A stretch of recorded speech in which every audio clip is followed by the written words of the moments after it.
Good morning, comic book fans. Welcome back to Comics in 5 Minutes. I'm your everyone host, Shorty. And it's a DC week this week, just to warn you all. This is basically because the one I'm reviewing today, Batman the Imposter, was out today. But Soul Plumber and Arkham City Order of the World are supposed to be out last week, but due to DC problems, international shipping problems, and just general logistics issues, they've only just arrived this week. So it's nothing but DC, so get used to it. And probably a little bit of Batman. One definitely, the other one almost certainly. We're doing Batman the Imposter first, and it's kind of hard to talk about this one without really delving into the idea of originality. So that's probably going to be the theme that's running through this one. It's written by Mattson Tomlin, who I think is a screenwriter of some description. I'm not really familiar with their work. Art by Andrea Sorrentino, who worked with Brian Michael Bendis quite a bit. Like when I first picked up the book, I thought this reminds me of Bendis's kind of style. And yeah, they worked together quite a bit. Colors by Jordi Bellet, who's excellent, and I will hear no word against that. But what it does straight off is show you really busy pages. Sometimes that can be a bad thing, but I think their time working with Bendis has kind of helped this, and they pack the pages, but in a way which makes sense. Like the eye gets drawn around it, and they also have a knack for a kind of photorealism that I quite like. Because it's not 100%. It's not like it's making like overt attempts to like really like bore down deep and capture everything about the subject, but it's enough there to show it's an intent. And that means the Batman costume is kind of a realistic Batman costume. In fact, it reminds me of Bermejo's Batman, which is the first of many things I'm going to say, which is like, well, this more reminds me of something else. It's not to say it's not great. There's a particular moment I'm going to show you here where it's just a Batman in motion and his suit. Let's get but there. Okay, yeah, that. It's him jumping over the counter with people shooting at him. And because that is more just an outfit rather than a costume, you can see it's actually riding up around him and wrinkling, increasing as he moves. So you've got an extra bit of motion there without actually having motion lines. You just see the effect of the movement on the world around. That is brilliant. Not criticizing the artwork in any way, shape, or form. It's brilliant. Writing and plot-wise, we deal with this idea that Batman or Bruce Wayne is going to get found out by somebody in the medical profession, a psychologist or psychiatrist, should I say. And that person is concerned that Batman or Bruce Wayne is going to hurt themselves. They've met before. They have encountered each other when he was Bruce Wayne, after everything that went wrong for him.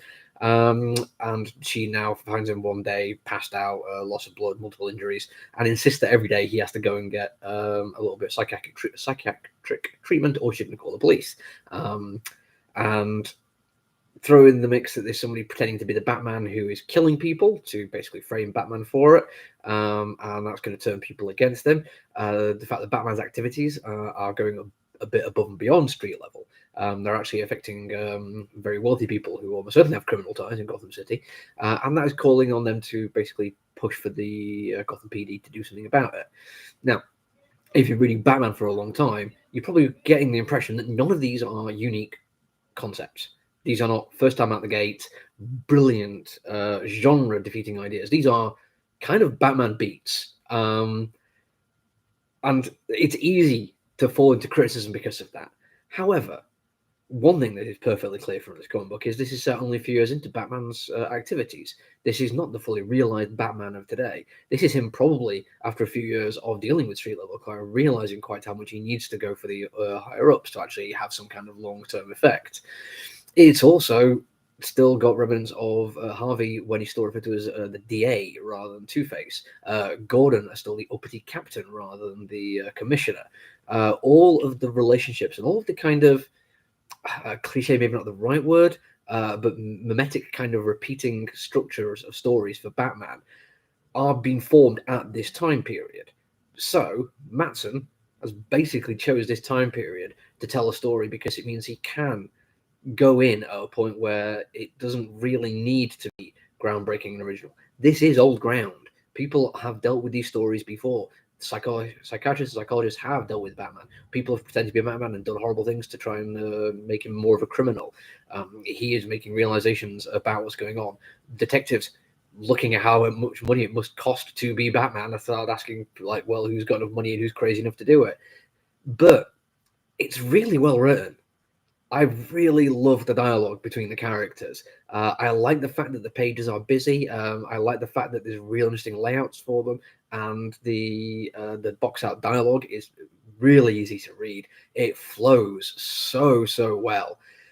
maybe not the best comic I've ever read, but it's interesting, even though it's not necessarily doing anything brand new. And it certainly makes me feel that somebody this capable of writing this kind of story that's grabbed my attention and brought in this artist and this colorist could still have it in them to surprise me and do something more than what I'm expecting by the end of it. I mean, who knows? I've still got a couple of issues, but it's certainly good enough to make me want to come back and check them out. So that's definitely in the plus column.